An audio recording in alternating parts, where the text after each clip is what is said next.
Good evening, everyone. This is Shankar Ponsley talking to you. I am the co-founder along with Dr. Roger Mochigamba of the San Antonio Free Market Medical Association chapter, and I am very, very excited to welcome you to this second quarterly meeting that we have tonight. We have 23 participants here tonight, so we managed to bring together a great group of people. Just checking in the chat here if everybody can hear me, and I do see a few thumbs up here, so that's not a problem. I will ask everyone to also consider sharing the live stream. I'm going to share the Facebook page of the Free Market Medical Association here in our chat, so you can go and share that live stream not only to the world, but to really everyone outside that is interested. So here is the Facebook page. All right, so before we get into our speaker of the night, Seth Denson, I want to briefly talk about what the FMMA stands for and kind of introduce the organization to you all. The FMMA really is interested in talking about pricing in healthcare. So I know a lot of you might know that in case you want to get a specific price for either seeing a doctor, buying a medical equipment, buying medication, it can be very tough to make that happen. And how cool would it be if we could go to websites where providers and other our actors of the marketplace would just show what their pricing is for a very specific service. And that is the case. Slowly, members of the FMMA and other like-minded people put that out there. The FMMA also has a Shop Health website where you can go and shop for services, look up services, and get pricing. Today, I'm sure Seth will address that in his speech. Today was also a huge win where hospitals basically didn't want to show their pricing, and there was a legal battle, and it was ruled that hospitals do have to show their pricing. So that is a great win for this movement. Now, once you have pricing, you also want to get value, and I want to briefly touch upon what value means in this paradigm. So value, for example, means that if you go and finally see a doctor, the doctor will take the necessary time to talk with you. We know that there's a standard of 15 minutes, but sometimes 15 minutes are not enough, and we just want a little bit more, and that is totally possible if we have a different mindset. Similarly, access to a provider to medication is also not a given. Just because you have a card that makes you part of a network doesn't necessarily mean that you have someone close to you that you can go to and ask for help, or doesn't mean that you have someone that can help you in a timely fashion. Now, also, last but not least, we want to also mention that equality is very important to us. We want to make sure that if someone is willing to pay cash for a certain service, for a certain product, for a medication, that is accessible to you no matter who you are and no matter what card you may have in your pocket. Now, at this point, I will see if I can hand over the virtual stage to the co-leader here in San Antonio, Dr. Roger Mochigamba. I know he had to wrestle a little bit with his audio settings, so we'll see if he is ready to make that happen tonight, and I will unmute him here. And Dr. Roger, the stage is yours. Thank you, Shankar. Can everybody hear me? Yes. Okay, great. So I am so glad to have present Seth Denson to you guys. Seth is not your average broker.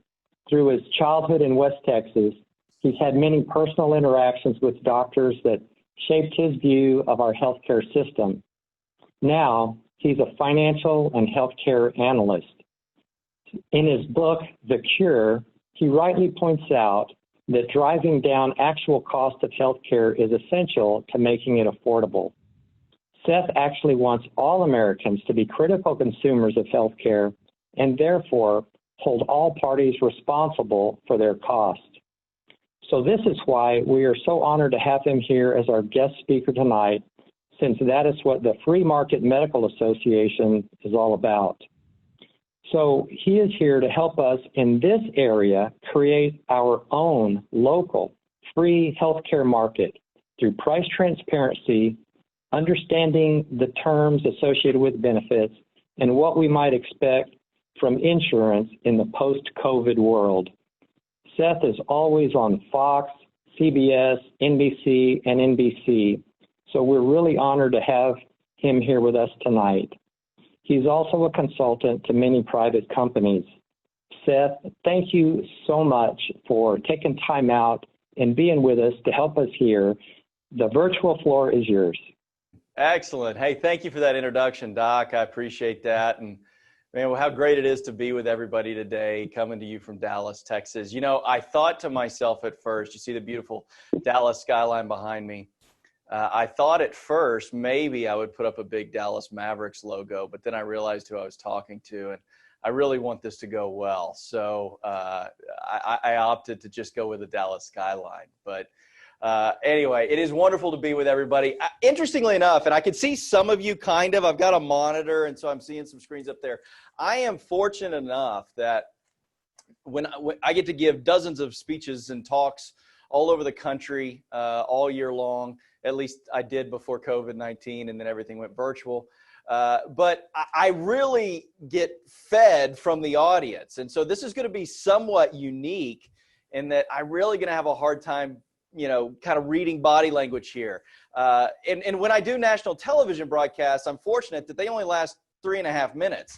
And that's if I'm lucky. So we've got some time in front of us. So if you sense an awkward pause, that's because it's an awkward pause tonight. So just forgive me that, and we'll do our best. I also have someone on my team, my staff, my right hand, Andrew Clark. If you've picked up a copy of my book, The Cure, that's my first shameless plug. There'll probably be a few more as we get through today here. But I want you to understand that how essential the research was to that book, and Andrew played a huge role in that. So you'll get to kind of hear some of his words too. But you might actually hear him tonight, because what I've told him to do is if I get too awkward, to yell at me. And then also, I know that we've got a chat bar going on, and I can't read that. And so what I've asked Andrew to do is shout at me if there's a question specifically that we want to address. But again, thank you for the opportunity. And thank you for taking the time this evening, because I recognize that we all have a lot going on. And to take some time out of your evening to be part of this is very important. I got asked the question when I wrote my book, The Cure, what my ultimate goal was with the book. And I said that my goal was that I wouldn't have a job because of my book. And what I meant by that was our healthcare system needs reform. And my hope is that we at some point come to a place where there doesn't need to be a market analyst consultant anymore. And for the other broker and consultant friends on the line, I'm sorry, I'm trying to talk you out of a job too. But I really hope that we can come to a place where our healthcare system operates in a manner similar to every other aspect of our consumer life. And that was really the motivator behind the book. I wrote the book, or at least the outline for it, in about 12 hours. The actual fundamentals and final version of the book took almost 12 months. But the foundational part took less than 12 hours. And I wrote it throughout the wee hours of the morning following the Republicans' attempt to repeal and replace. If you remember that, there was a skinny repeal bill, which I fashioned like the skinny margarita, a tasteless, watered-down version of an original bill that had no value or substance. And that's not a political statement. That's truth. And the skinny repeal would have done nothing to solve for healthcare. It would replace the Affordable Care Act with something equally as bad that sounded good on the talking shows on Sunday morning, but in the end did little to solve the problem within healthcare. And so what I hope we'll do this evening, and I'm eager to engage with you in conversation through the chat box, is let's talk about that. Let's talk about what we're seeing in the market now. Let's talk about the hopes that I have as we enter into this new era of healthcare, which I think a post-COVID scenario will provide us. I was thrilled yesterday with the judge's ruling that the hospital systems indeed would be required to provide transparency to their pricing systems. That was a great first step. I'm equally disappointed that at the end of the day, the fine for non-compliance is $300.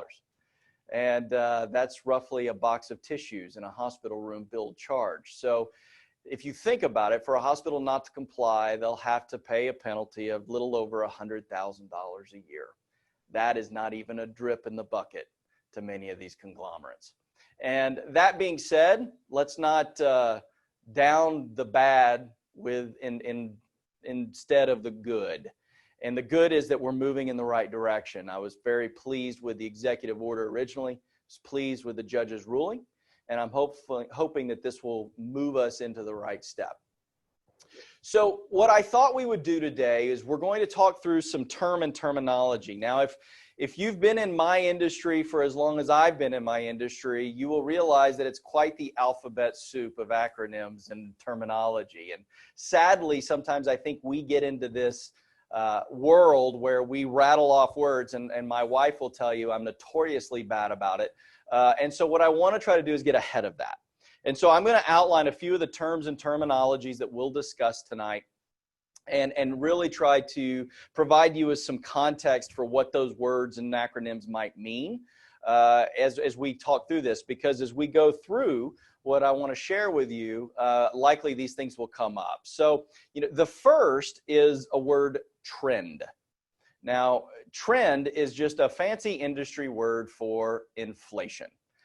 There are two types, and by the way, inflation not like we might be used to it in a CPI where there's actually data and statistics, rather inflation based on the healthcare industry's decision to go, yep, I think we're going to increase costs. And so trend, there are actually two types of trend that we see in the healthcare space.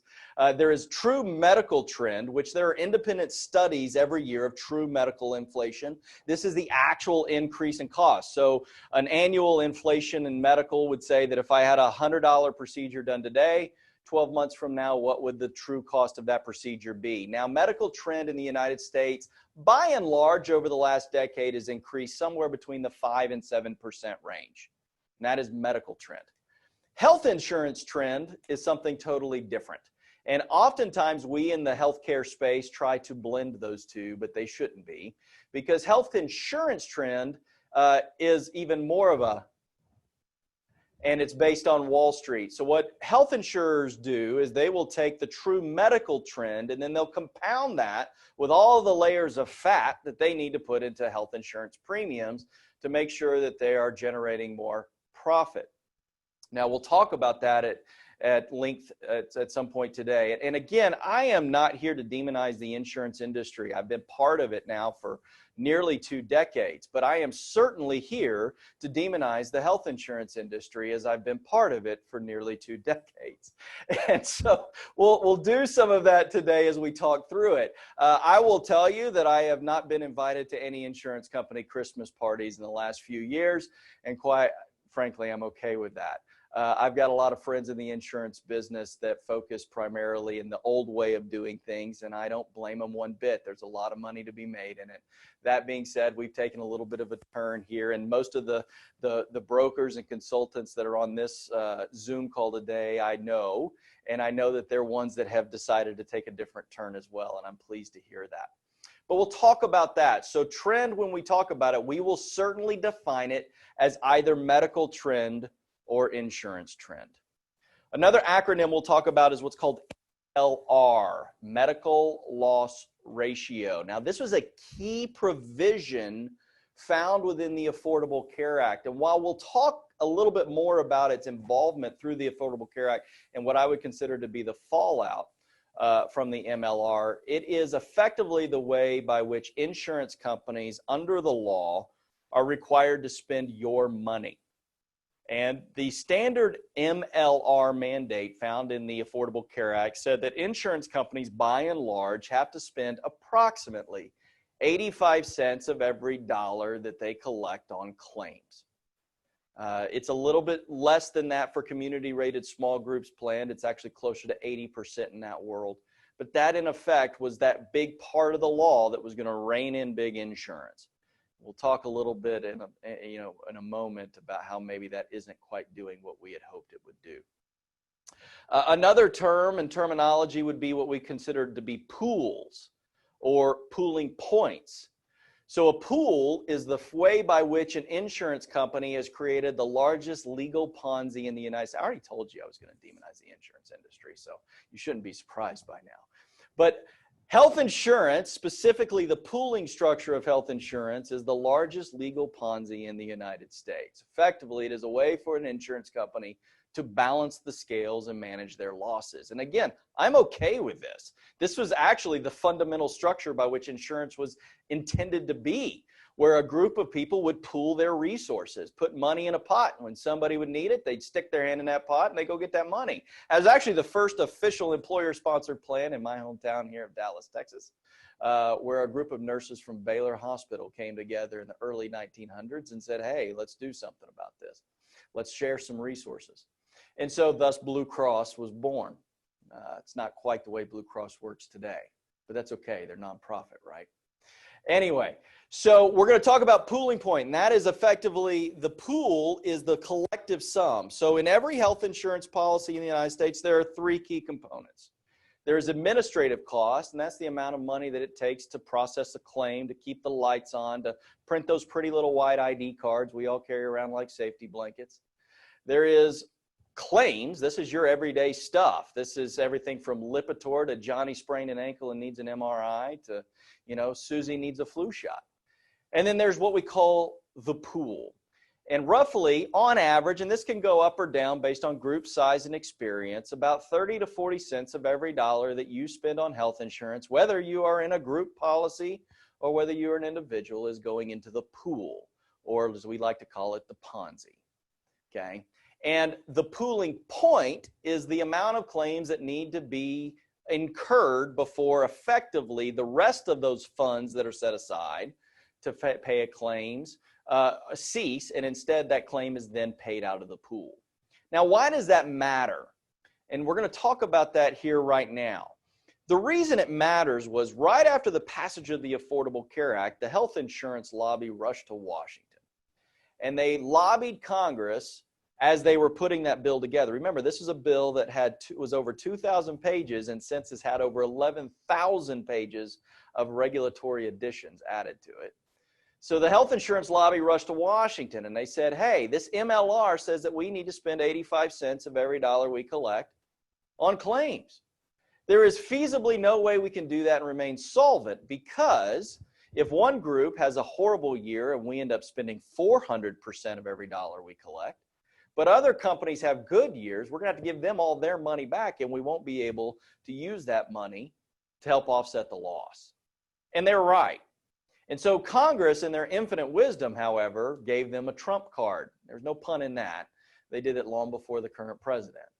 The trump card was this, that the pool didn't apply to the MLR on a specific basis. So in every company that is rated, the MLR was not based on that company's performance, rather the pool as a whole. And so insurance companies found a new way to move money around where it needed to go to make sure that they didn't have to give you any of that money back. And that's just the way that the Congress works sometimes. And so pools and pooling points are important to note. Every company, by and large, is pooled. It's very rare for a company that it buys health insurance not be pooled with other companies that are like them in some way, shape, or form, or pooled with companies however the insurance company deems the pool necessary. And then that pooling point is a mathematical calculation. The other terms that we'll use, we won't break down the different types of health insurance much, but just to overly simplify this, I want to tell you now, there are only two types of funding mechanisms in the insurance world. There is self-funded and there is fully insured. That's it. So I'm always interested when I talk to people like, oh, well, we're partially self-funded. No, you're self-funded. Oh, we're level funded. You're self-funded. There are two types under the government regulatory structure of health insurance plans from an employer perspective. Those that are self-funded and those that are fully insured. Fully insured is Ronco, set it and forget it until renewal comes around. I'm giving you my money and you spend it as you see fit. Self-funding is I'm taking a component of that risk, but likely have some type of reinsurance. Level funded, graded funded, all these different structures are all part of a self-funding under ERISA platform. So there, hopefully we've cleared that up for you. All right, so there's the terms and terminology. Hopefully that makes sense. I'm seeing some comments coming through, although I'm getting to the age where I can't read them anymore. And Andrew hasn't yelled at me, so I'm assuming there's been nothing overly pertinent that I'll need to make sure to address. So before we get into it, I thought I want to just kind of share a couple things about me. And Dr. Roger did a great job of providing a bio. I'm always amazed at the different bios that I get to hear about myself. And it's always somewhat humbling and to hear really cool things talked about. But I'm going to tell you about the really coolest thing that is about me is I'm a dad to Emerson, Arabella, and Connor. And I am a husband to Jenna. And by the way, if there was ever a question about my ability to sell, all you got to do is meet my wife, Jenna, and you will realize that I may just be the world's best salesman. As we say in Texas here, I certainly outpunted my coverage. My intro into the healthcare space was probably not much different than many. I did not grow up saying, I think I want to get into healthcare from a perspective of health insurance and the financial metrics analytics world. Matter of fact, I thought early on I wanted to be a Major League Baseball player. Sadly, I didn't have the talent for that.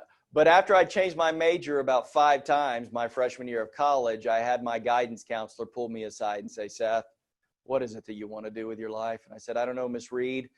She said, what do you like to do? I said, I really like to play golf. And she said, well, then why don't you go down to the local golf course in the middle of the week, in the middle of the day, and ask people what they do for a living that allows them to play golf on a Wednesday in the middle of the day. And much to my surprise, they were all in the financial services and healthcare, health insurance world. And therein was my intro into the healthcare space. Now, not to be outdone, I certainly did think for a time that maybe I wanted to get actually into the healthcare delivery field until during my first job as an aide in a medical center, I lost my lunch early on when I saw some things that, quite frankly, my stomach wasn't prepared to see. And I realized that I could never be a doctor or a nurse or a practitioner or pretty much anything that had to do with actually delivering healthcare. And so I stuck to the financial side of things. And for the first decade of my career, it was a good one. I worked for brokerage firms for national insurance carriers. I worked in underwriting and in sales and in analytics and account management. And I kind of bounced around and got my feel for the lay of the land. And then in 2011, I had what my friends and colleagues call my Jerry Maguire moment. You know, that moment where if you've seen the movie, where the sports agent realizes that maybe the work he's doing isn't the world's greatest work, and maybe he's not leaving as positive of an impact on the world as maybe he'd like. And that's when I decided to make a change and do really what I'm doing now. I left the firm that I was with and launched into what is now GDP Advisors. and really started working towards doing what you're here doing. How can we make healthcare different? At least the experience different. Because health insurance and healthcare are two totally different things. We'll talk about that here in just a moment. But what was great about that is when you start to follow your passion and you're making an impact, really cool things happen. I woke up one morning a few years ago, just kind of doing my normal thing. I'm an early riser. I tend to get up about 4:30 in the morning, and I like to read medical briefs. I tell you, I am not fun at parties, but I actually enjoy reading medical briefs and different things. And I was reading something, and an email popped up, and it was a news producer. And it was just announced that Amazon, JP Morgan, Chase, and Berkshire Hathaway were going to do something about tackling healthcare in the United States. And this specific producer was scrambling around trying to find anybody that might have any idea of what they were going to do. And so I got an email early that morning. I responded to the email, and I didn't know this person, but they introduced themselves via email and said, "Do you have any idea of what's going on?" And it was a link to a CNBC article. And I did. I had a fairly good idea of what I thought that those three giants would do. And so I wrote a response. I sent the response in, and by 10 a.m. that morning, I was on Fox News. Didn't even know I was going to be on Fox News till my assistant came in and said, "Hey, somebody's on the phone for you." And it happened to be Fox News. Did about a 5-minute interview. They hung up, and it was kind of one of those like, what just happened here? Since then, and that was, I think, 2017, I've done somewhere in the range of 500 media spots. That's led to my opportunity to get to do a TED Talk and then write my book, The Cure. And it's been a lot of fun. And I get to tell my message. And it's the best part about this is when I get home to Mrs. Denson, I'm done talking about healthcare for the day. So she's pretty pleased that I get to talk about other things once I get home. But that is me, and that's my background, and that's what's led me here to get to speak with you fine folks today. So let's set the table here real quick for the next few minutes as we talk about kind of where we are from a healthcare perspective, how we got here, and maybe where we're going. And where we're going has shifted, at least my thoughts have shifted on this in the last little bit, in large part because of COVID. And while COVID has been certainly a tragic thing to hit our shores and the world, my hope as an eternal optimist is that we'll open our eyes and maybe we'll start to approach healthcare differently as a result. We'll talk about some of those things here momentarily. We have a belief here in our office that if you want to solve a problem, you have to first identify it. We don't have a health insurance problem in the United States. That may come as a shock to many of you. The health insurance industry is just the credit card to the healthcare system. So if I said we had a health insurance problem, I can akin it to the same thing as me saying we have an American Express problem, or a Visa problem, or a MasterCard problem. Certainly there are problems that are exacerbated by those things, debt being one of them. But at the end of the day, we don't solve spending habits by changing credit card companies. We solve spending habits by changing what we're spending money on. And so if we really want to start to solve the problem of health care in the United States, which is different than health insurance, we need to stop talking about them synonymously. They are not. They are certainly one linked to another, but they are not the same thing. Health insurance is how we pay for what we get. Health care is what we get. And so as we start to think about what we need to do as a society to start changing that, I am a huge proponent of the free market. I'm a capitalist. I do not believe that a government-run system is the solution to our healthcare woes. That does not mean that I don't think the government needs to be involved. Anytime you have more than one person, you need rules, and you need somebody to enforce those rules. And fortunately, the United States government historically, when it comes to consumers, has been very good at making and enforcing rules. Unfortunately, it's really bad about it when it comes to healthcare. And so when I sat down and wrote The Cure, it was meant to be written for Congress. Now, I wrote it in a way that my 6-year-old I hoped would understand. Why? Because it was meant to be written for Congress. and I needed them to be able to understand it. It's roughly 140 pages long, and somebody asked me, Seth, how in the world would you be able to solve healthcare in 140 pages? I said, well, certainly 2,000 pages on top of 11,000 pages of regulation didn't do it, so let's go with shorter. Maybe that's better. In addition, nobody in the earth wants to read a 500-page book on healthcare. Sorry, Marty, I actually like The Price We Pay. I'm just joking. It was a great book, and I'm actually a little intimidated by the fact that I'm the first speaker since he spoke to you. I'm a big fan. So again, as we think about healthcare, we think about the solutions to solving healthcare in the United States. I think that, and we'll start tying in the coronavirus into this, because this comes to a different place as we start thinking about it.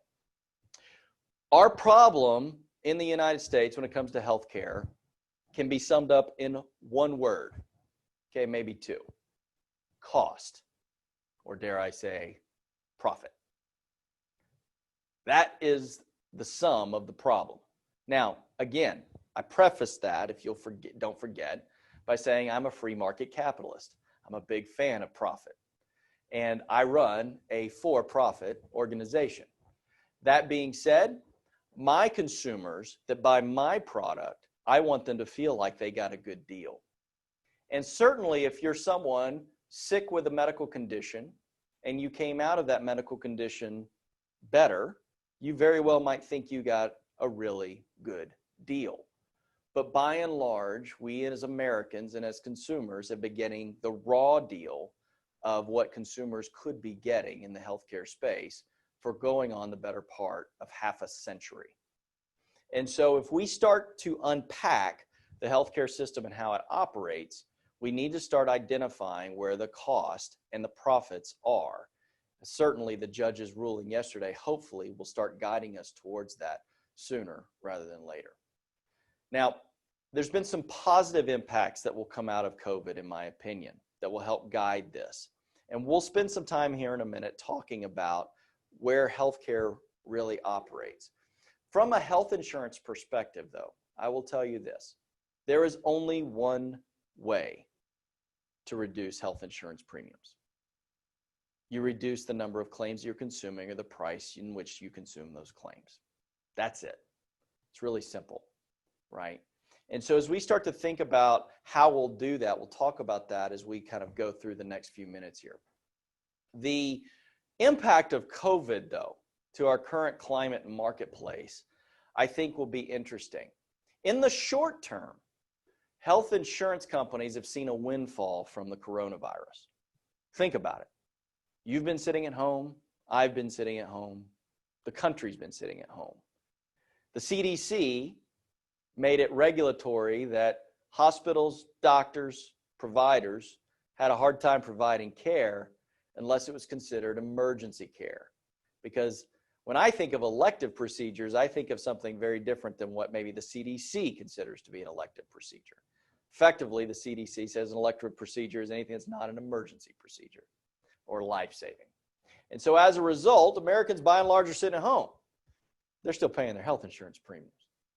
And so an insurance company needing to manage to an 85% MLR is projected by and large statistically by the end of the year to be running in the 60s to the low 70s. Now, before you run to the mailbox looking for your rebate check, let's prepare ourselves for what really might be coming. But the reality is, if you're in a position to negotiate the cost of health care for your company and negotiate the cost of health insurance, you're going to need to be taking a look at two very different things: health insurance trend and health care trend. Health insurance trend, by and large, increases at a rate somewhere between 9 and 12% on average. So if you'll remember earlier, I said health care trend increases between 5 and 7%. So tack on another 3 to 4%, and there you have health insurance. Hey, we got a lot of mouths to feed in the health insurance industry, and there's a lot of administrative costs that go into printing those ID cards. That being said, we can expect that health insurance trend for this year probably won't be as bad as maybe we've seen in the past. Health care trend, I fear, in 2021 will go up, and it will go up exponentially, in my opinion. And it will do that because, by and large, health care companies, the delivery system, has been sitting at home not able to provide the care they need. And as a result, their costs were not generated, thus their profits were down. And the healthcare industry will look to trend to help increase those costs and generate more profit in the year 2021. Now, why is that important? If you are a self-funded employer, you will need to start thinking differently about how your self-funded plan is structured. You may want to think differently about that insurance network. You know that discount that we all love? By the way, discounts don't matter. Prices do. I'll give you a 99% discount if you'll let me set the starting price. So we need to start diving into the actual cost of healthcare and how it's delivered. From a fully insured perspective, likely you will have some leverage points. Insurance companies, by and large, will not want to write rebate checks this year. Rebate is obviously the provision under the Affordable Care Act that says if they don't spend that 85 cents, they got to give it back. So they're not going to want to do that. So likely health insurance companies are already scrambling on the fully insured side, specifically here in Texas, but certainly throughout the country with the exception of maybe a few states like New York and Michigan, where insurance companies are really pushing to try to restructure their rates in 2021. Now, does that mean that we should expect massive rate reductions? No, I wouldn't go that far. But certainly if you're in a position to be experience rated and manage the negotiating structure of your healthcare plan, you want to keep those things in mind because health insurance trends should be down this year. Healthcare trend will be up next year. In turn, health insurance trend will be significantly up 2 years from now. And so those are the things that you want to start thinking about as you start thinking long term. Now, as we think about the actual delivery of healthcare and what might happen in a second wave. Now, personally, I don't think we'll see a second wave. I don't think we'll ever see the end of it. Well, not ever. I don't think we've seen the end of the first wave. I think the first wave of the coronavirus is going to continue until herd immunity and or a vaccine or a combination of both have been fully implemented. Now, projections are by and large that may be February of March of 2021. Now, what does that mean? That doesn't mean a lot from a perspective of health care, with the exception of it's going to impact the way that we approach the system differently. Roughly 90% of all APIs, these are what are called active pharmaceutical ingredients that go into the drugs that you and I take each and every day, are manufactured in the People's Republic of China. That should strike fear into anyone in the United States. If China wanted to get really serious about having an overall impact economically or socially to the United States, they could do so without ever firing a shot. They just shut us off from our drugs. And so for those of us that have been ringing that bell and sounding that siren for the better part of a decade, my hope is that Congress and our government starts to perk up and pay attention.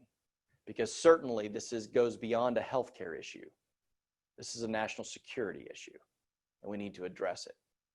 90% of the major pharmaceutical companies in the United States, by the way, which by and large are responsible for the vast majority, nearly 70% of all innovation when it comes to the drug industry, comes out of the United States, but 90% of the components that make those drugs come out of China. Only one major pharmaceutical company here in the country has the capabilities to generate APIs. That's Pfizer, with I think 2 or 3 medical plants that can generate and create APIs. It's time we start restructuring how drug manufacturers operate in the United States. And we need to start looking for other ways to generate those drugs. Now, why do I tell you that? I tell you that for 2 reasons. One is not so that you will go out and hoard drugs like we hoarded toilet paper, but you need to be aware that that might happen. It's a very high probability that if the rest of the world sees a second wave or a consistent first wave of COVID-19, there is a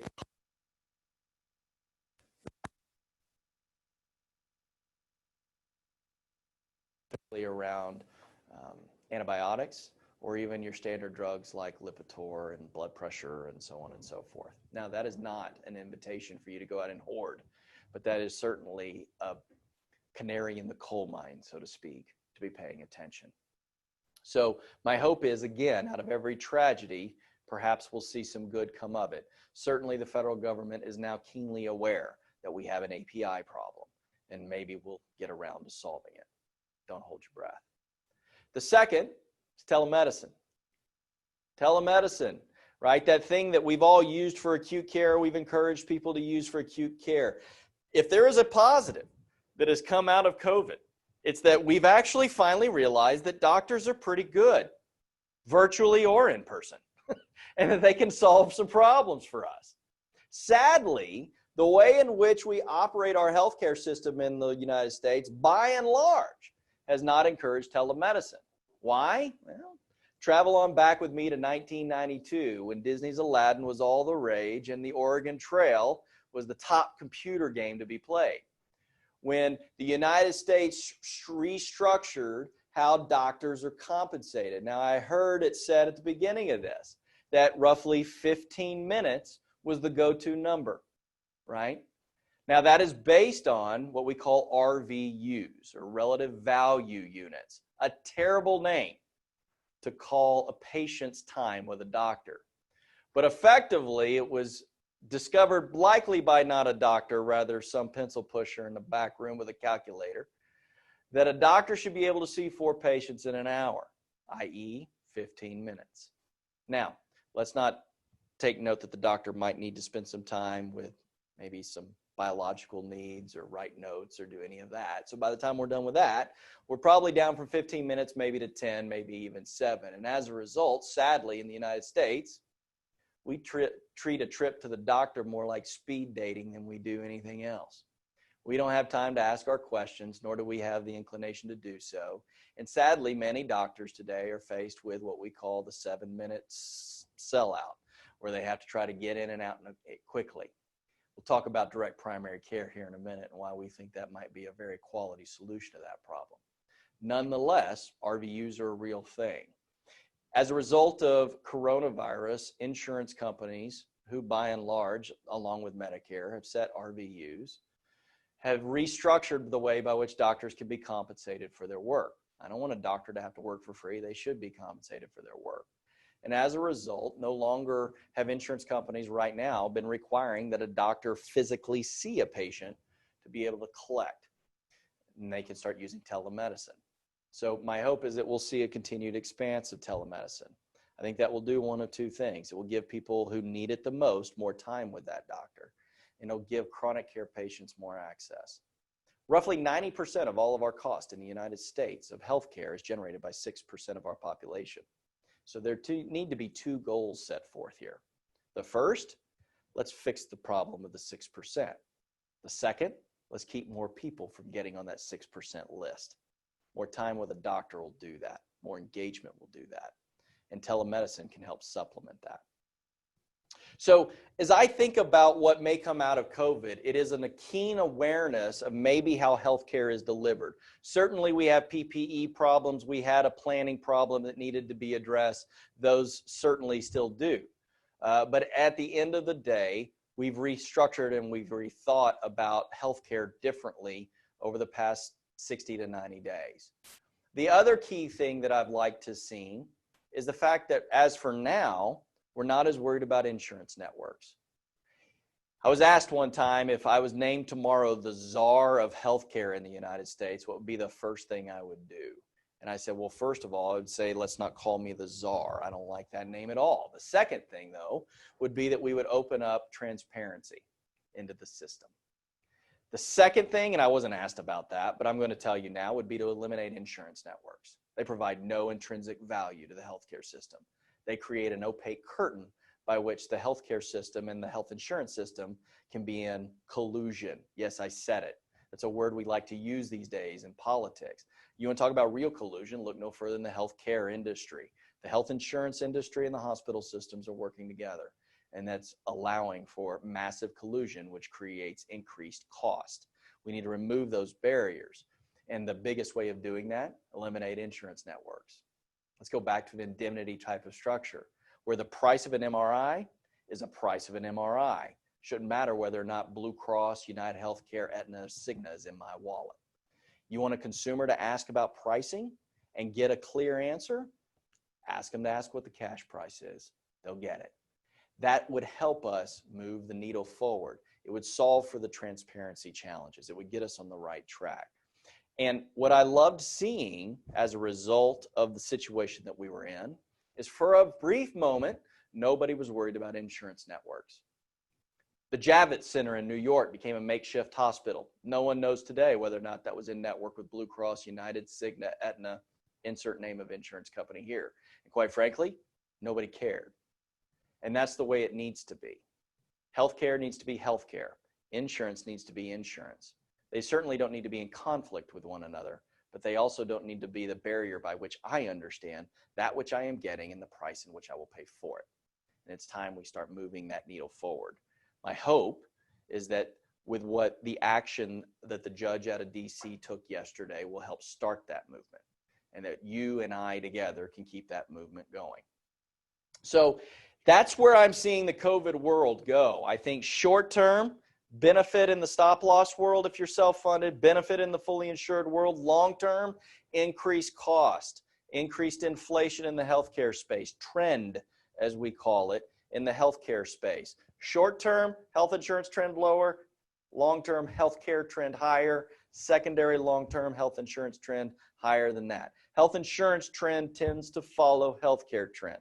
So whatever healthcare does today, the health insurance industry will be quickly behind it. So as we think about that, let's start talking about solutions. What can we do to combat this? Well, we can take it from two approaches. One if you're an employer, one if you're a user of the healthcare system. Likely if you're an employer, you're both a user and a buyer. But we need to come into a new level of consumerism. We need to think about this differently. Sadly, in the United States, the average consumer spends 10 hours researching a car, 2 hours researching a flat screen TV, 15 minutes on healthcare. We blindly trust people in white lab coats. Who else knows this? Hospitals know this. They understand that. That's why now more than ever, we're seeing a massive uptick in the number of doctors that are being purchased by hospital systems. The sad fallout of the coronavirus will create more of that, I fear, because many doctors that were still independent have had a hard time financially making it through this world with the CDC telling them they couldn't really do what they do best.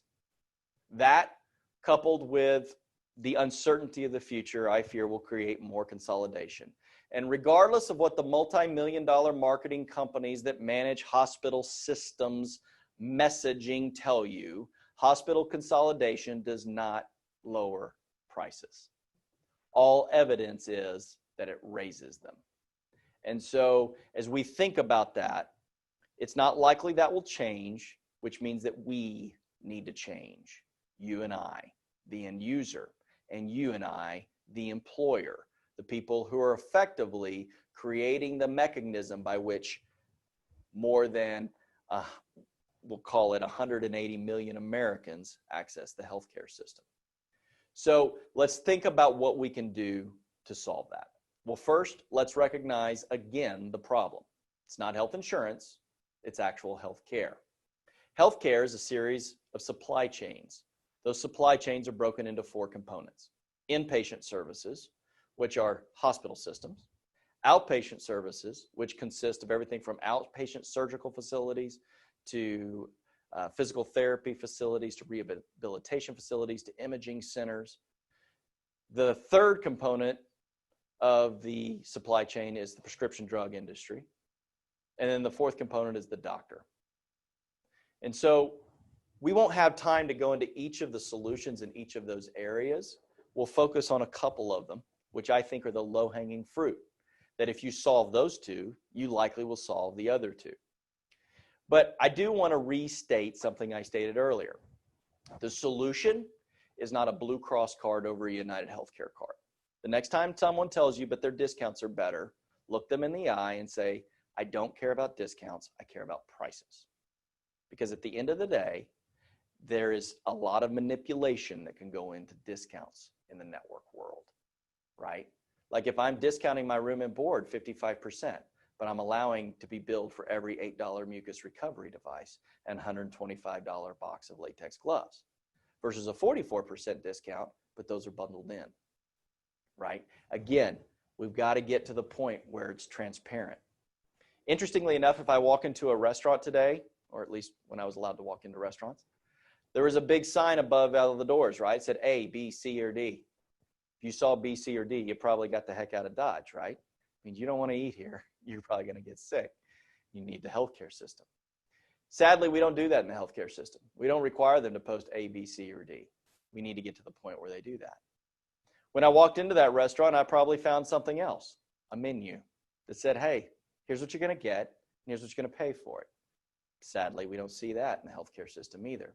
And while, again, I'm encouraged by the judge's ruling, I fear that we won't see that anytime soon. It's not likely the hospitals will comply, at least not when it's only going to cost them $300 a day, and they can charge $125 for a box of latex gloves.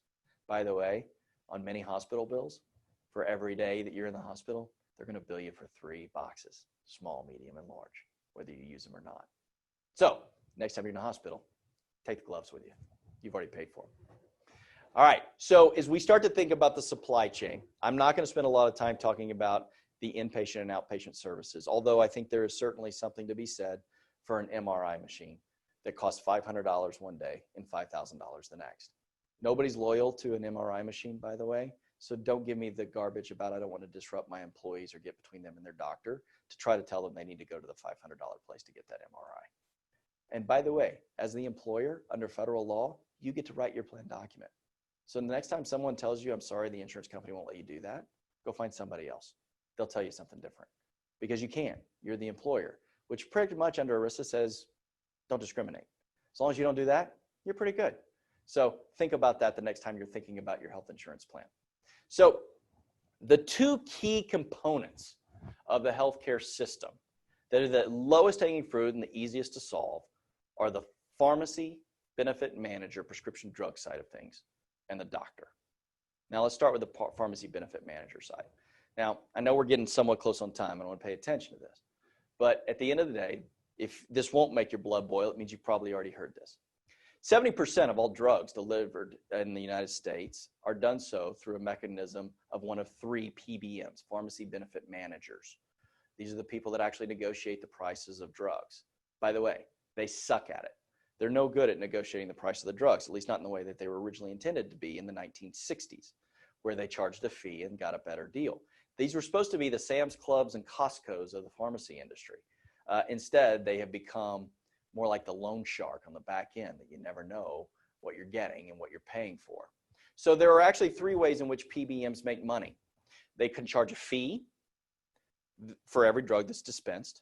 They get what's called spread pricing. That's where they buy the drug here and then sell it to you here and get all the amount in the middle. And if time would allow, I would walk through the AWP structure. That's the average wholesale pricing structure, which the federal law allows them to operate under, which is infuriating. It should be illegal. And then the third way is rebates. In effect, a rebate is a commission. It's the way in which an insurance company, a pharmaceutical company will negotiate with a PBM that, hey, if you distribute X amount of my drugs, I'll pay you a commission. That's an oversimplified way of saying it. That's the way it works. Guess who controls the formulary? You know, the drugs that are preferred versus non-preferred. That's right, the PBM. Guess which drug they're putting on the preferred list? Not the cheapest, the one that's going to make them the most money. And by the way, when you ask them for their pricing structure, they're going to tell you they can't tell you. It's confidential. It's a confidentiality arrangement between them and the pharmaceutical company. Next time they tell you that, go find a new PBM. Sadly, 70% of all drugs are filled by one of 3 PBMs. Those 3 PBMs are Express Scripts, CVS, and Optum. Express Scripts, owned by Cigna. CVS, Aetna. And Optum, United Healthcare. Remember that word collusion we talked about earlier? So the reason I point that out is, remember the words or the initials MLR, medical loss ratio? When these insurance companies get to write or report the amount of money they spent on claims, they get to report what they spent on your claim, even though they took the money from one pocket and moved it into the other, because the pharmacy company, which they're saying they spent your money on that drug, they got the spread pricing, the rebate, and the fee on. The pharmacy benefit manager is the cash cow for the health insurance industry. Now, fortunately, There are numerous pharmacy benefit managers in the United States that are not linked to an insurance company. You want to use one of those. You want to start working with them. You want to start engaging with them. Now, there are always exceptions to the rule. Sometimes the devil gets you a better deal than the angel. What I mean by that is there are times where CVS, Optum, or Express Scripts, because of the volume, even based on their not so great practices, are still going to get you a better deal. And that's why it's important to understand the data, the drugs, how it operates, so that you can always make sure that you're getting the best deal and utilizing your money in the best way. The other thing to realize is that in the pharmaceutical industry, many pharmaceutical companies have patient assistance programs set up where you can actually access the drug in some cases for free. Why not use those first? By and large, patient assistance programs go massively underused every year. By the way, you've heard about these before. Every TV commercial that you see on a prescription drug, there'll be a quick blurb at the very end where the former Micro Machine guy, if you remember those commercials, will come on and say, "Can't afford your drug, AstraZeneca may be able to help." These are the patient assistance programs that are out there. As an employer, you should be looking to utilize these in and when you can for your employees, because likely they can get the drug for free, and guess what happens when they get it for free? So do you. You don't use your claims dollars to pay for it. So that is a quick and easy way to start looking at prescription drugs. The last thing I'll say on the prescription drug side is there is a new trend in the prescription drug industry, which we call stupid drugs. These are drugs that effectively take two generics or over-the-counters, slap them together, wrap a gel cap around them, and make sure they go into your preferred formulary. So this is the structure in which the pharmaceutical industry will operate. By the way, Vimovo is one example I'll give you. Vimovo is what is in effect Nexium and Aleve slapped together. You can buy those two for $15. You buy Vimovo, it's going to cost you $2,500. And that is being provided through your PBM, likely in the preferred list. Now, why in the world would an insurance company want to pay for that? Well, when they're making 20 to 30% spread on that drug, and they get to use your money to pay for it, so it helps their MLR numbers. Starting to get the point? So again, we have to be more conformed. As employers, our employees are looking to us to help them navigate. You're not getting between them and their doctor to navigate these things differently. Do it. It's your responsibility. And at the very end, it's your money. The last thing that we'll talk about is the physician, who is the gatekeeper of the healthcare system. I oftentimes will refer to the doctor as the milk in the grocery store. You know, the thing that we all must go to get. Where is the milk in the grocery store? It's in the far back corner. Now, why is that? Because there's no margin in being a doctor, because there's no margin in milk. They're very thin.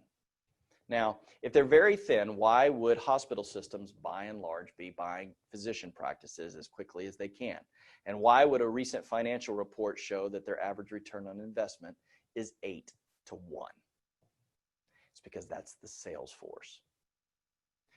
Just like the grocery store, the hospital wants you to have to go through the row of double stuffed Oreo cookies and all the other stuff. It's got a massive margin for that doctor. You want to make sure you're sent to that third floor for that MRI that's $3,500 versus the one across the street at the standalone clinic for $500. The doctors become the sales force, which is why it's never been more important for you to engage with a doctor that does not have an ulterior master by which they're telling you where to go and how to get there. Direct primary care is a huge resource in the ever-growing world of patient-physician engagement, chronic care management. Remember what I said earlier, 90% of all costs is generated by 6% of the population. Said differently, we're overspending on 94% of our population. We need to stop doing that. Let's focus our resources on our 6%. How do we do that? Better engagement with better doctors. And don't give me the garbage about loyalty. Nobody's loyal anymore. They're loyal to their pocketbook. Create an incentive by which your employees can go to the doctor that you want them to go to, that you've engaged with, that you've identified has no relationship to the hospital and has your employees' best interest in mind. Create an incentive, they'll go there. Create a disincentive by way of asking them to pay more, they'll go somewhere else. So again, there are ways to think about this, but it takes all of us thinking about this. So as we kind of start to wrap the conversation, because I want to make sure we leave some time for questions, I want to leave you with just a few solutions or things to think about as you start to think about healthcare throughout the rest of 2020 and, of course, into 2021. Remember that what I just said earlier, 90% of the cost is generated by 6% of the population, that the insurance industry along with the healthcare industry operates by and large in diversion tactics. These two key diversion tactics are one of two things: raise your deductible or put in a wellness plan. By the way, consumer-driven health plan is garbage. It is. Now, and I say that as somebody who's been enrolled in an HSA qualified plan for almost 15 years now. I'm a big fan of it, but most of your employees aren't. We raise the deductible, what happens? They can't afford that MRI, so they don't go get it. They don't get that screening. They don't get the thing they need done. They don't engage with their doctor. What happens then? They become part of the 6%. This is all a process. The health insurance and healthcare industry wants there to be more 6%ers. That's who generate profits. By the way, fun little tidbit for you. Since the passage of the Affordable Care Act, the largest 5 publicly traded health insurance companies in the United States have seen stock price increases of over an average 400%. We really reined them in, didn't we? So don't buy into the diversion tactics. Wellness plans, I'm fine with wellness plans. I have no problem with them. But who are we really trying to get well? Because 90% of the time, the people that engage are the people that are already healthy, right? Why not instead invest those resources in getting your people who are chronically ill better engagement, getting those people that could be better engagement, getting all of your employees better engagement with better doctors that are going to guide them where they want them to go. Remember, they're going to go where the doctor tells them to go. The American citizen is not a good consumer when it comes to healthcare. We must help them along and give them the tools to be that. The second thing, everybody's self-funded. Remember at the beginning, I said there's 2 types of plan, fully insured and self-funded. That is a government structure by which you operate. Everybody's self-funded. Insurance companies, not interested in losing money on you. You cost them too much money, they're going to get it back. It's called an amortization schedule. They're just going to increase that rate over time. The question is, are you going to pay your claim this year, you're going to pay it next year or the next 5 years? Either way, you're paying the claim, I assure you of that. So why not get into a structure that gives you more control? Well, first, you need someone consulting you that's going to help you take that control. Consulting can't be done by a spreadsheet once a year at a renewal meeting. And it can't be done by pretty HR handouts that tell you about compliance briefings. Sure, those things are nice, but you need somebody that's going to get in there and get in the weeds with you, sit on your side of the table and work with you in analytics. By the way, when I was just a broker, we used to have a saying, trend is my friend, because trend gave me a 10% raise every year. You need to understand where the incentives are aligned within the people that represent you. For you brokers and consultants that are on the call, hopefully you've already made a move to fee-based consulting services. That's certainly what you need to be doing. You need to get on the same page with your client, sit on the same side of the table as them. We need to start recognizing that the work of being a consultant and broker isn't done in the 60 days pre the renewal. By then, the work has already happened. At least it should have. You need to be getting in there and understanding data, making recommendations, identifying low-cost, high-quality facilities. By the way, in healthcare, it's the one area of our economic sector where cost does not equate to quality. Typically, the lowest cost are the best. So go find the lowest cost, and you're going to get the best service most of the time. Most everyone is pooled. So recognize that. Who's in your pool?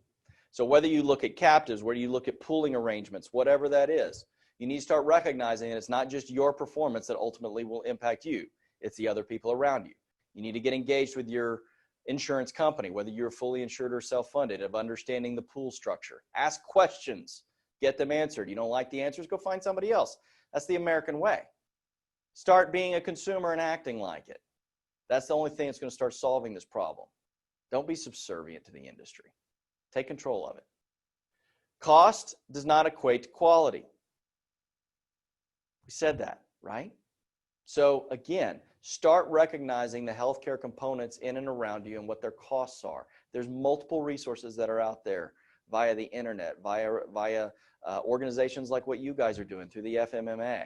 Utilize those resources. Make sure your employees are utilizing their resources. Incentivize them to do that. Recognize that loyalty is a non-starter. And that, again, that doctor is ultimately the sales force. Do you want them working for you, or do you want them working for the other guy? Again, as we think about the overall process, we must start to think about it differently. In the end, we are the only ones that can ultimately cure healthcare in the United States. I like the saying, and I actually wrote it in my book. There's two types of things, and I appreciated the Lorax. I was actually called that by a news reporter who, after telling them our message, they said, "You're kind of like the Lorax of the healthcare industry." And the Lorax, there's a little statement. Matter of fact, if you have my book, you will see it at the very beginning. It says this: unless someone like you cares a whole awful lot, things aren't going to get better. They're just not. So thanks for caring. Thanks for spending some time with us this afternoon. I hope it was valuable to you. Hopefully it was as entertaining as it could be. And shockingly, the sun never set behind me here in downtown Dallas. Good to be with you. Thanks. Well, thank you so much, Seth.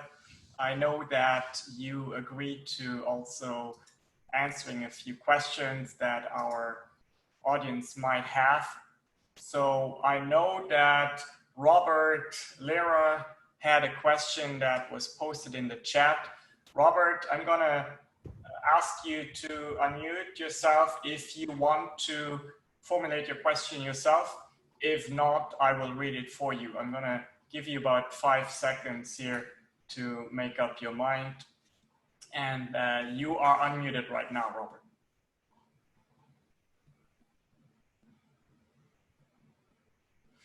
Okay, I'm just going to read Robert's question. His question was, Seth, let's say that your hope that insurance companies are replaced comes true.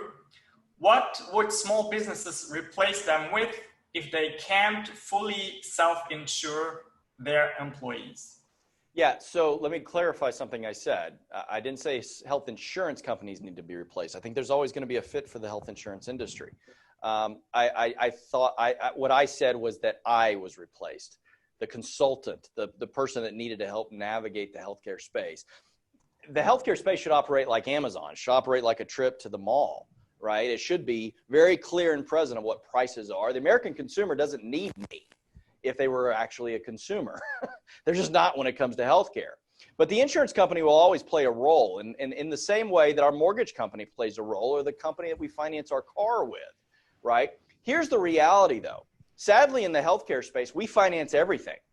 But we don't finance milk, eggs, and fabric softener, right? But why do we finance flu shots, Lipitor, and, the x-ray? We shouldn't. The insurance company needs to play a role to help us finance those things that maybe we can't pay for today. But that's a role that they need to play, not necessarily building networks or owning Pbms and so on and so forth. And if we would restructure how the health insurance industry works, then we certainly would get to a place where small employers or large employers, it wouldn't matter. You're going to have access to resources. Thank you. The next question is going to be asked by Dr. Ardi Tanguru. Ardi, I'm going to ask you to unmute yourself. I'm unmuted. Perfect. Go ahead. Thanks, Shankar. Thanks so much for your talk. I'm an endocrinologist in San Antonio, and I have a lifestyle-focused practice that focuses on improving health outcomes in diabetes by optimizing lifestyle, so reducing need for prescription medications. And my question for you is, one, it's twofold. One, how do you engage employers? Because we all in DPC know that we're cost savings, and I definitely know that in the way of diabetes. Diabetes is one of the most expensive diseases that we're dealing with right now, and if we can get patients healthier and reduce their need for medication, we're providing a huge cost savings. So one, how do we engage employers to understand that amount of cost savings? And two, I know there was a RAND study a few years ago that showed that disease-focused wellness programs are the part of wellness programs that is cost savings, whereas the general wellness programs aren't. And I just was wondering if you could speak on that a little bit, and if that's a known thing amongst employers. Yeah, so let's take the first part of the question. And first of all, thank you for your work. I think it is a critical component. Again, I said it now 3 times. We know where the costs are. If we would focus on those costs and work to solve them, the system would be in a better place, and healthcare impact would be positive. So how do we get employers to the plate? Well, we have to stop talking to them about insurance. That's the first thing we got to stop doing. Sadly, they've been trained to think that. So here's a simple way that we talk about it a lot. Employers, by and large, at least those that are successful, have learned how to think long term, right? So if I go to the CEO of a company or a CFO, typically if I ask them about the top 5 things on their P&L, they're going to give me long-term responses as to how they're handling those, right? So most companies don't sign 1-year leases on buildings. They sign multi-year leases, where when they build a building, they don't go, well, this is going to be a great building for me for the next year, and then I'm going to have to solve it all over again, right? When they go hire employees, they typically go, boy, this is going to be a really great employee for the next 12 months, and then I'm going to have to fire them and start all over. Right now, we've all had those employees, sadly, but that doesn't mean that that's the way we approach it. No, we think long-term. What is the long-term impact of this? Sadly, when it comes to healthcare, it's all short-term. We trade them to think in 12-month cycles. But here's a newsflash. If you're an employer, you're going to provide healthcare much longer than 12 months. Remember, Bernie's not going to be president. Medicare for all is not coming. Okay? So you're going to be providing healthcare for a very long time. Why in the world are we only thinking about it in 12-month cycles? You want to start reducing the cost, you have to start thinking about the cost. What else did I say? I said that the only way to reduce cost is to reduce the number of claims that are consumed or the price in which they are consumed. 90% of those costs are generated by 6% of your population. So why not start focusing heavily on that 6% and get them engaged with someone like yourself? They want to see costs go down. That's how they do it. Here's the other flip side of that that's the benefit. It's a better experience for the employee. So this is what we used to refer to as the unicorn. You mean I can actually improve the value of benefits while simultaneously reducing my cost? Yeah, you sure can. But you have to think about it differently. This whole idea of, oh, well, we want people to go wherever they want, whenever they want to go there. It's hogwash. It's garbage. Let them go there. They're free. This is a free market. They can spend their money. But if they're spending your money, give them the best and tell them to go there. And if they do, you'll pay for it. And you'll end up paying less for it. And by the way, if your employees think it's free, they're going to go there. And they're going to thank you for it along the way. And their care is going to get better. We have to get blunt with how we talk to employers and recognize that not all of them are going to buy in, right? And that's part of it. So we move on because there's plenty that are out there searching for this. They're so thirsty they'll drink sand in lieu of water. They want it so bad, but they need to hear a different message. So thank you for that. Now, second part of the question was wellness-based plans that are specific to chronic conditions. I said earlier, I'm not a big fan of wellness plans unless. Now, the unless part is if you have data-specific wellness plans that you're trying to put in. I'm not trying to go get Johnny gym goer to go to the gym and incentivize him to do it. Why? He's already doing it. I don't need to do anything there. What I'm trying to do is go get Susie on insulin, sitting on her chair because she doesn't know what else to do, a higher level engagement with a doctor that wants to guide her and give her the care. The vast majority of people want to do what they should do. They just don't know how. And when they do finally seek out a doctor, they're too intimidated to ask the questions they need to ask for fear. And there is a self-esteem issue, there's intimidation, there's all of that. People like yourself break those walls down. We need to engage people more with people like yourself to get those people better. They'll be benefited, and in the end, the employer will too. And if a wellness program that creates an incentive structure, data-based wellness is the only way to do wellness. If you don't have data-supported wellness programs, you're throwing money away. But data-based chronic wellness programs, they're a very good thing. Thank you so much. That was very helpful. By the way, I have a 10,000 word a day minimum, and I think that you guys have helped me hit it today. So thank you so much for that question, Artie, and thank you, Seth, for the great answer. I am going to allow a few more people to ask a question please put it in the chat or raise your hand if you know how to do that. If there is not a specific question that will come, I will allow people to unmute themselves to see if we can have a conversation here. Now, please remember, we need to be very disciplined so that our sound quality stays intact. After you are done speaking, please mute yourselves again. So at this point, I am just going to give you all the possibility to unmute yourselves. Let's see if we can have a conversation here. And if not, we will move on to some final remarks. So there's a question I think that just came across, it looks like, about, and Andrew, read it out loud for me. I just looked up direct primary care. How often do employers use it? What size businesses does it fit that? Great. So it's specific to direct primary care. What size employers? How often do people use it? I will tell you that people don't use it nearly as often as they should.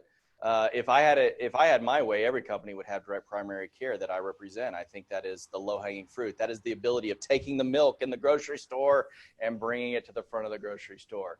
And likely Dr. Roger could comment on this as well, but I will tell you that there is no employer too big or too small that can implement direct primary care. And there are programs out there available to you. A direct primary care is a contract directly with whichever primary care group or doctor you want to engage with. Dr. Roger does a great job as just kind of a plug for him, because I think that their organization does phenomenal work in that space. You want direct primary care doctors that are going to engage with your employees. That's the key, right? And certainly they're going to help guide you through acute care challenges, but chronic care challenges as well. That is the critical component here. And so there's no company too small. Prices will be based on your employee count, but at the end of the day, you're paying for it. I'm telling you, you're paying for it. You've got to start rethinking where your money's going. And maybe even Dr. Roger, if you had a thought on that, you can unmute yourself and address that too. Thank you, Seth, for making the plug for direct primary care. You know, I'm really passionate about it, and it's been absolutely refreshing and wonderful to see the position that I'm in to interact with my patients and my employer clients during the COVID pandemic.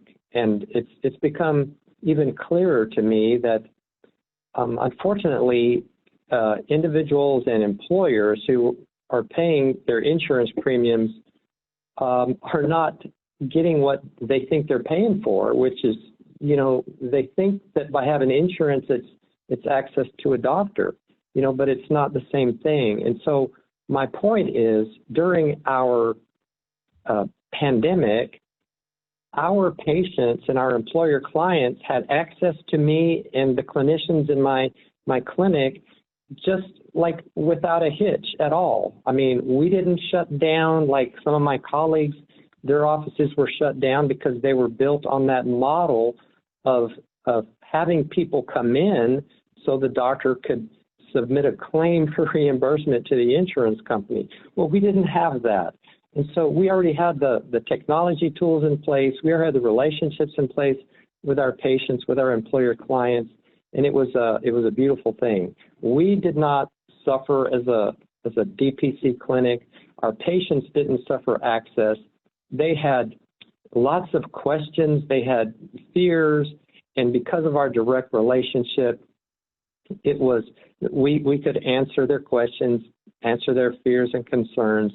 And it was a beautiful thing. It was like, you know, sometimes when we talk about what we do is restore the old doctor-patient relationship. And so, yeah, it was just a beautiful thing. So, yeah, we're just in a great place. And I hope that not only has the COVID crisis shined a big light on telemedicine, but I hope that it will also shine a big light on helping on direct primary care and helping people like you've been talking about rethink or take apart the system and put it back together in a way that works for them. Right. Thank you, Dr. Roger, for these comments. I did want to point out a link that we were very glad to have a field representative of Congressman Chip Roy here. Jacqueline Hall was amongst the audience, and during this conversation about our dependence on Chinese drugs, she pointed out an act that the congressman was working on. And I'm just going to post a link to that here in the general chat if you guys want to read that. That seems very interesting. Furthermore, I cannot thank Seth enough that he took the time to do this presentation here tonight. If people want to work with you and find out more about you, I know you have the website sethdenson.com where people can reach out. I will also ask you to join us as a member. It is free to be a local chapter member. I'm going to post the link again to our website where you will find the membership application form.